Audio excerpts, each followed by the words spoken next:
नमो नमः। संस्कृतम भव YouTube channel पर आप सभी का हार्दिक स्वागत करता हूं, अभिनंदन करता हूं।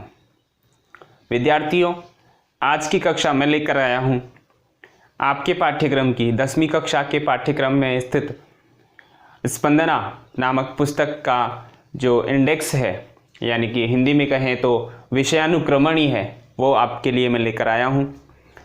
इस क्लास को बनाने का उद्देश्य है कि प्रत्येक विद्यार्थी को जो 10वीं कक्षा में पढ़ रहा है, या यूँ कह लीजिए कि किसी भी कक्षा में जो विद्यार्थी पढ़ता है, उसे उस पुस्तक की इंडेक्स पता होनी चाहिए।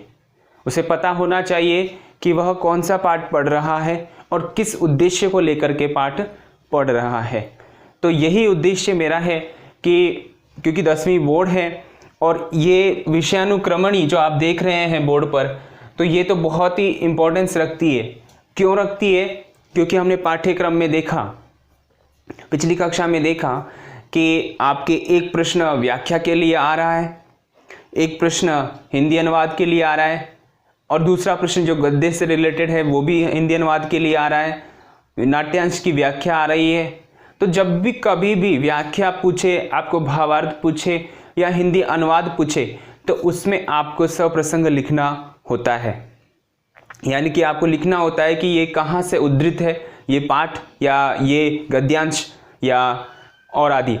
तो वो आपको पता होना चाहिए कि वो कहाँ से उद्धृत है। तो वो सारा आपके यहाँ पर है। चूँकि ये पुस्तक के स्टार्टिंग में विषयानुक्रमणी होती है, शुरुआत में ही होती है। तो आइए हम इसका अध्ययन करते हैं और यहाँ से जो हमें याद रखना है, जो हमें पढ़ना है, वो ध्यान रखते हैं। तो शुरुआत करते हैं। देखिए, सबसे पहले आपको ध्यान रखना है कि आपके पुस्तक में जो है 15 पाठ है। कितने पाठ हैं?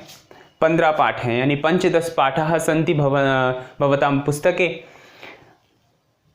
जिसमें है पाठस्य क्रमांक, यानी कि सीक्वेंस जो है, पाठस्य शीर्षकः यानी नाम, या पाठ का नाम भी हो सकता है, ठीक है। पाठस्य कवि या लेखकः, ग्रंथ नाम यानी कि ये पाठ कहाँ से लिया गया है, और विधा, विधा का मतलब होता है प्रकार, यानी कि वो किस विधा में लिखा गया है, गद्य है या पद्य है या और कोई दूसरा है, ठीक है।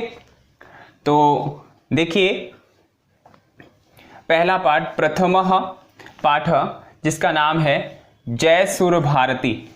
जय सुर भारती, हरिराम आचार्य इसके कवि हैं, डॉक्टर हरिराम आचार्य। और इसका ग्रंथ का नाम जो है मधुच्छंदा, अर्थात मधुच्छंदा नामक ग्रंथ से यह पाठ लिया गया है। और ये है पद्यम, यानी कि पद्य के रूप में ये है, श्लोकों के रूप में यह पाठ है, और एक्चुअल में यह है गीत।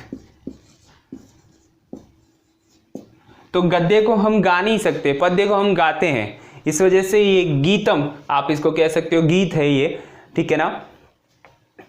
दूसरा पाठ है द्वितीयः संघे शक्ति, ठीक है।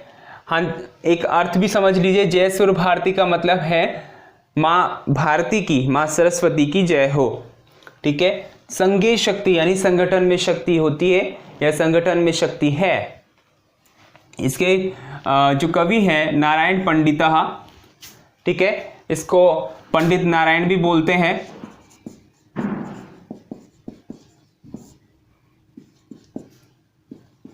कई जगह आपको नारायण शर्मा भी देखने को मिलेगा, ठीक है ना, लेकिन आपकी पुस्तक में क्या है उसको आप सही मानेंगे। हितोपदेशः, हितोपदेश से यह पाठ लिया गया है, संघे शक्ति।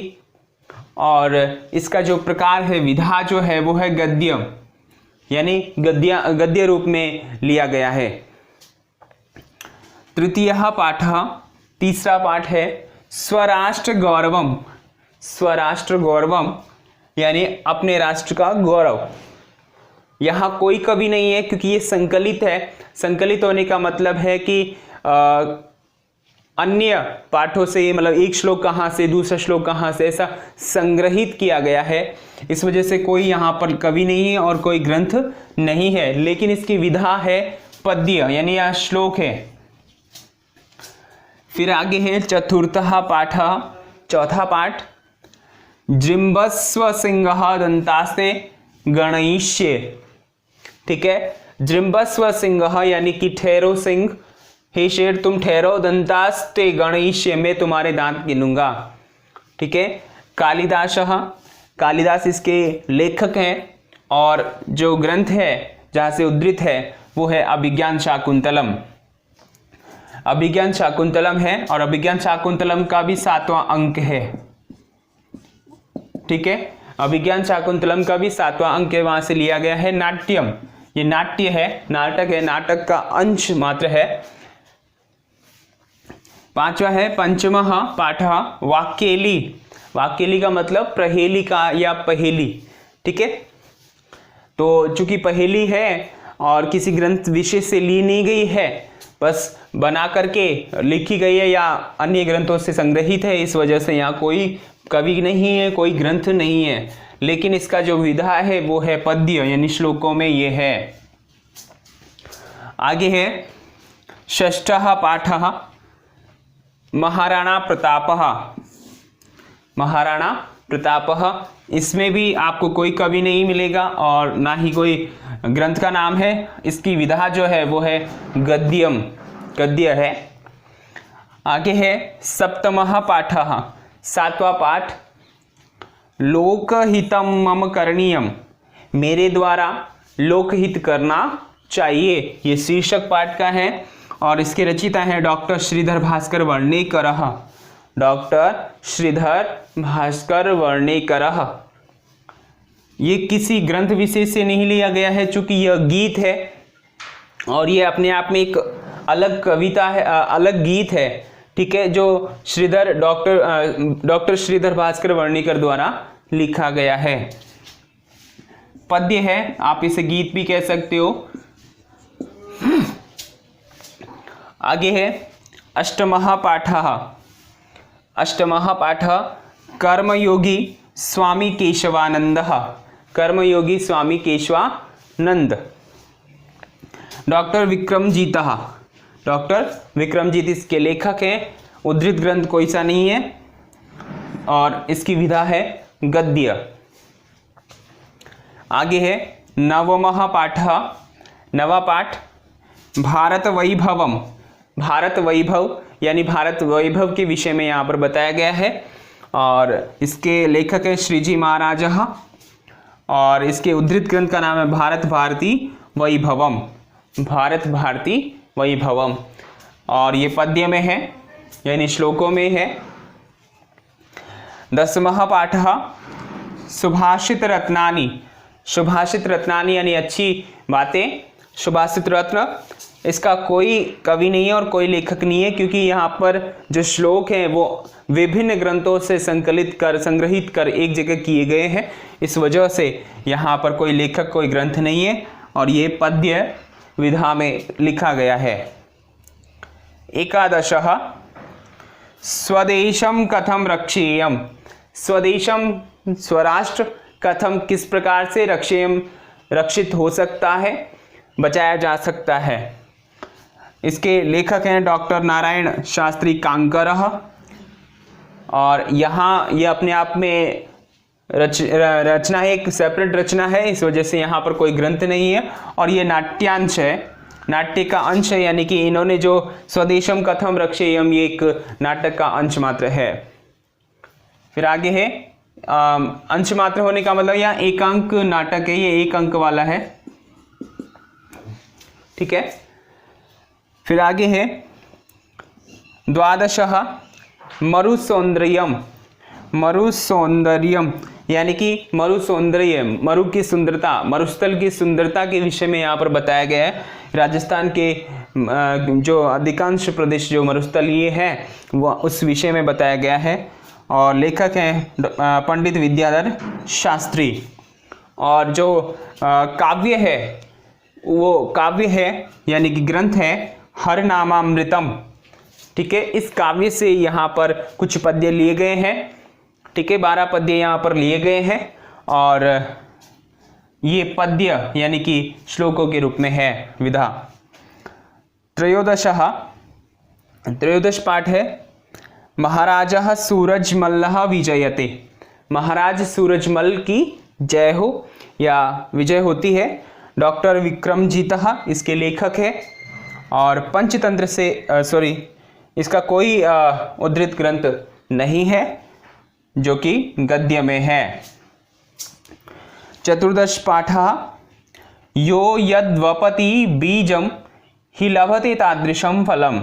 यो यानी जो, यद यानी जो, वपति बोता है, डालता है, मतलब वपन होता है, जो कोई व्यक्ति जो कुछ भी बोता है, बीजम यानी जो जैसा बीज बोता है, ही यानी निश्चित रूप से लभते प्राप्त करता है, तादृशम फलम वह वैसा ही प्राप्त करता है, उसी प्रकार का फल प्राप्त करता है। इसके लेखक है पंडित विष्णु शर्मा और ये पंचतंत्र से लिया गया है, गद्य इसकी विधा है। अंतिम पाठ है पंचदशः पाठः आचार्योपदेशः, यानी जब शिक्षा समाप्त हो जाती है तो आचार्य अपने शिष्य को उपदेश देते हैं कि उसे जीवन में क्या करना चाहिए, उसके विषय में यहाँ पर बताया गया है। और इसके कोई लेखक नहीं है क्योंकि ये उपनिषद से ग्रहण किया गया है। वेदों में उपनिषद होती है, वेदों का अंतिम भाग, तो तैत्तरीयोपनिषद से लिया गया है जो कि गद्य में ये है। तैत्तरीयोपनिषद में भी शिक्षावल्ली नाम से एक भाग है, वहां से ये लिया गया है।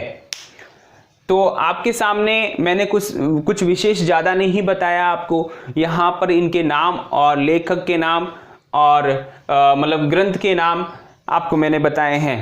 ये आपको सहयोग करेंगे आपकी व्याख्या में, आपकी हिंदी अनुवाद में, और साथ ही वो तमाम छोटे प्रश्न जो कभी पूछ लिए जाते हैं, कभी एक्सटर्नल या इंटरनल रूप से, कि जय सुर भारती इति पाठस्य क्रमांकः क, इस पाठ का क्रमांक क्या है, प्रथमः।